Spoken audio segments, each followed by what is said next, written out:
insenso at kapirasong wire. Ayan, babalatan ninyo yung dulo. Ayan guys, magandang araw. May repair tayo ngayon ng isang KTS 1576 na Bluetooth speaker. So maliit lang siya.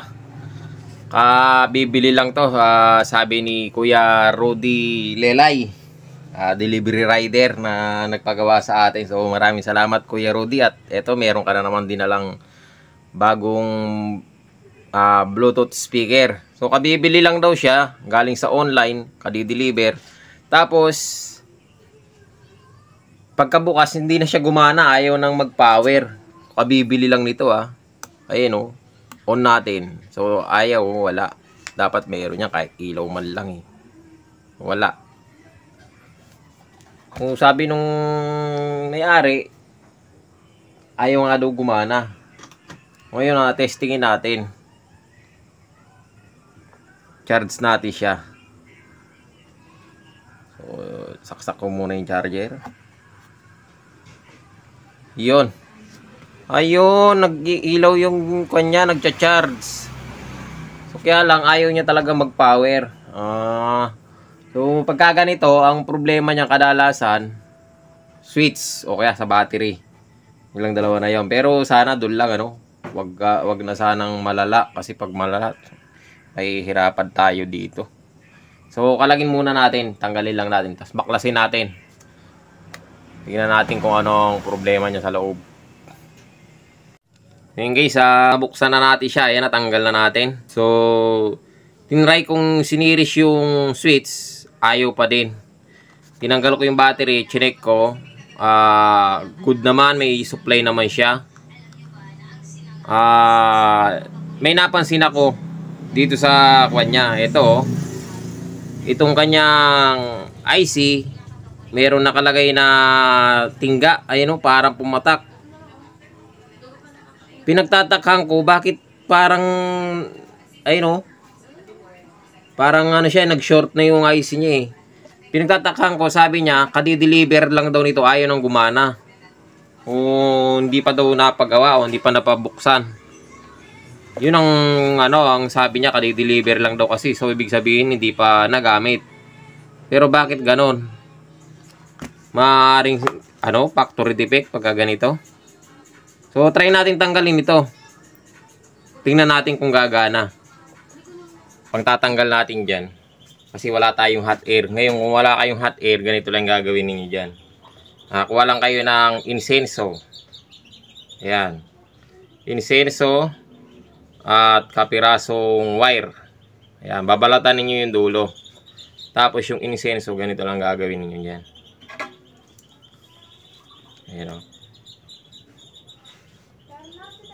Yan.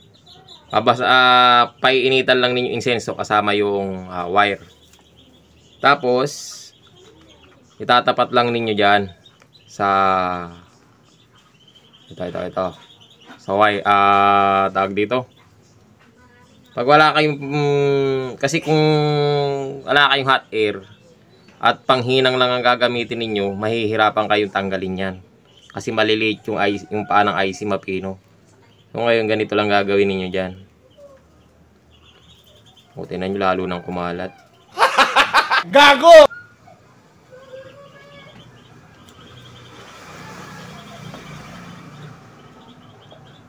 Papakita ko lang sa inyo paano siya tanggalin.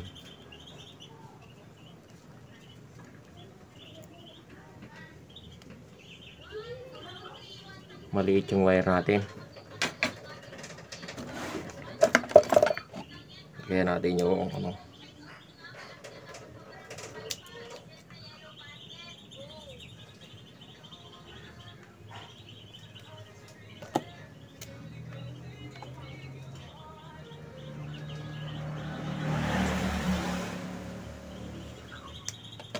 yun.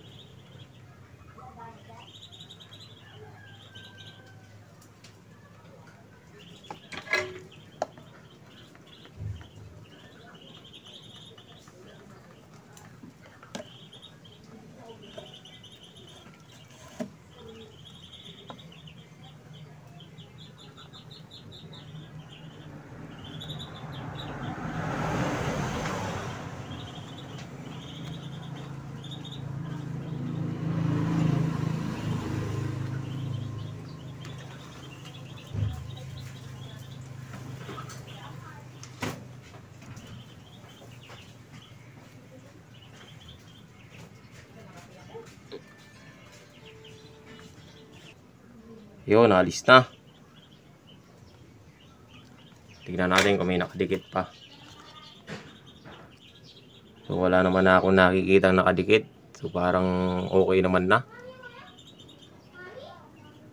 Yun. Kasi kung ang gagamitin ninyo yung pwede naman siguro yung ano, pero di ko pa na-try yung soldering paste. Lalagay ninyo dito sa wire. Pero sa soldering paste kasi lilinisin mo pa. Ito kahit di mo nalinisin okay lang. Try natin kung gagana. Subukan natin ikabit yung battery. Bago nyo kabit yung battery, check nyo muna kung ala na siyang nakadikit na hinang. So sa tingin ko wala naman na. Testing natin kung gagana. Yun, gumana na. Ayun o. Ayun o, gumana na o. Makikita ninyo yung Bluetooth o. May ilaw na. So ganun lang siya. Yun lang ang naging problema talaga niya, yung itong wire, tawag dito, yung pumatak sigurong ano to, tingga. Pero ano sabi nung nagdala hindi pa daw niya naipagawa. So ibig sabihin factory defect ang problema niya. Hindi pa daw napagawa, hindi kadarating lang, kadi-deliver lang, ayaw nang gumana. So ibig sabihin sa kumpanya talaga nagkaroon ng factory defect. So yun guys, sana nakatulong sa inyo yung video na to at maraming salamat sa panonood.